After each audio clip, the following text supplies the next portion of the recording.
Yeah, so poetry for the cancer warriors. Hello. Um, yeah, I've been writing poems for a lot of cancer kids. A lot of cancer kids. Um, the thing is about that, first of all, let me say that when I battled my bout with cancer, as far as I know, I don't recall anyone writing a poem for me when I was sick, when I was battling. We did have outreach and support from our family and friends, but not in an artistic way, more of a financial way kind of thing, because my dad worked and um, he had to go back and forth from his job to home to East Lansing, or there would be times when my dad wouldn't even go home. He would just go straight from work to East Lansing, or he would stop home long enough to shower and eat, and back to East Lansing, or Lansing rather, he would go. So that was going on, and I don't recall anybody with a real artistic side to them ever really contributing with a poem or in any way like that, drawing pictures or whatever. But I do recall the inspiration I got when I was a child listening to country music, because that's what I grew up on. I grew up listening to country music, and that's all we ever listened to. And I would listen to the words to the music. It's like these lyrics, because I didn't know they were lyrics at the time. I just knew they were words. And I remember, this is easy. It's a cinch to write songs. Yeah, the people, I mean, they must really, they have a craft for it. And the older I got, I started getting better and better. I started improving with writing. I remember when I was 8 years old, this was back in 1994, I had written a story. And I used the word huger instead of larger. I wrote huger. Huger's not a word by all means. In 1994, Jerry Bear didn't know that. But I do now, and I swore to myself I would never use that word again. But anywho, so the years progressed, and my writing would get better and better and better. I didn't write journals yet. I didn't start writing journals until I was 13. Now, on November 16th, this coming November, I'll be celebrating 17 years of writing journals. So I'll be doing something, I'm sure, that day. I'll have like a little book gathering, and you don't know what a book gathering is, and I'll explain that in detail in another video at another time. But anyway, so my writing got better, and it was just recently when I had got involved with the childhood cancer awareness. I had been quiet about it for so long, and for the life of me, I don't know why. But I was quiet about it for a long time, but now I'm not. Now I'm not quiet about it. There's people out there who need me, and I'm starting to see this more and more, every day, all the time. And the more I reach out to people, and I show people that I care. I'm on Facebook. That's what you hear in the background. I'm logged on to Facebook, and I'm just so grateful for my friends on Facebook. I absolutely love and adore and cherish each and every one of those parents. I've probably written poems for each and every one of their kids on Facebook, because the poems for cancer kids just goes on and on and on and on and on. It's continuous. It's prolific. But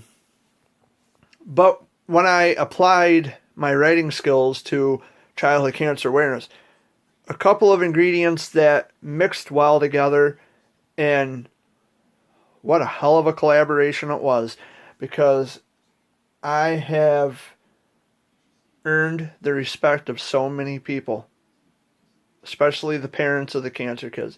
I have earned so much respect because of it.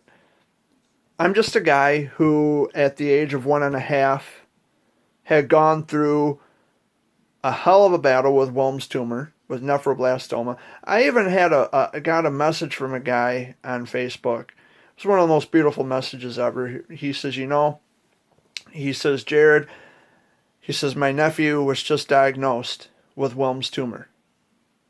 7 months old. And I was looking for videos on YouTube just to see what other people had to say about it, what their experiences were. And then I found you, and I am so grateful that I found you. Those were his words. I am so grateful that I found you. I'm so glad I found you. And I hope my nephew grows up to be the same kind of man as you are. Wow, I'm trying not to get emotional, but that was one of the most beautiful messages I had ever received in my whole life. I hope my nephew grows up to be at least half the man that you are. Thank you. Thank you for that. I really needed that.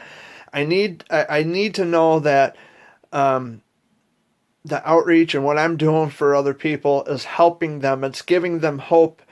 It's my way of saying, I love you, and I love you, each and every one of you. I love you all so much. And I know a poem isn't much,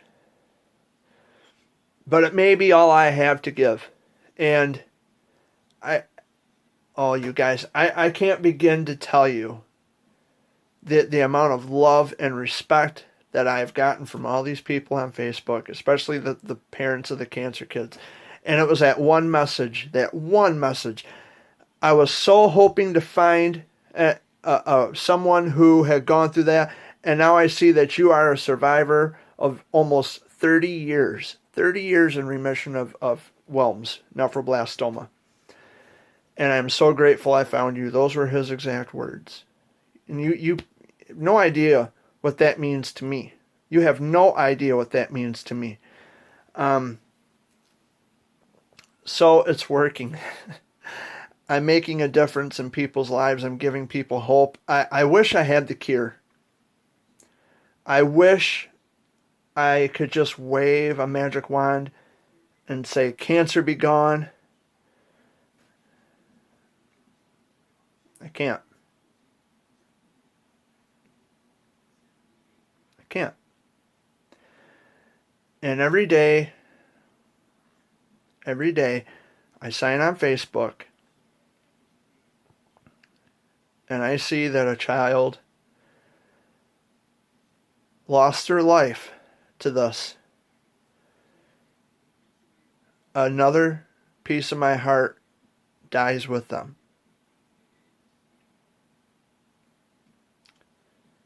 They deserve more. They deserve better. And I know a poem isn't much. I know it's not much. It may be everything to them because it shows that someone out there cares. But in a life or death situation,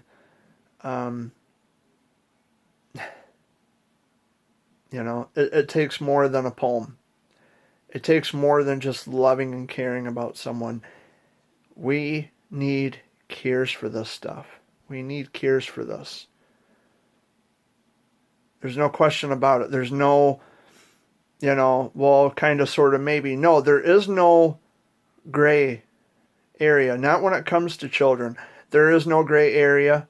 We need cures for this stuff. And I apologize for getting emotional. But I don't do it to getting good with people with the poetry. I do it because I'm writing from my heart, from a personal experience that I had gone through. And yeah, sure, I was too little to remember the actual, details. I don't remember actually battling. I was only 1.5, but I've got that scar on my stomach. That tells a story. That tells a hell of a story. And if I can just go, even, anecdotal testimony from my parents, I'm just so grateful for all of you. For those of you who are connected with me on Facebook, and I don't think I ever thank you guys enough. I love you. Thank you for watching. Never forget that. I love you. Good night.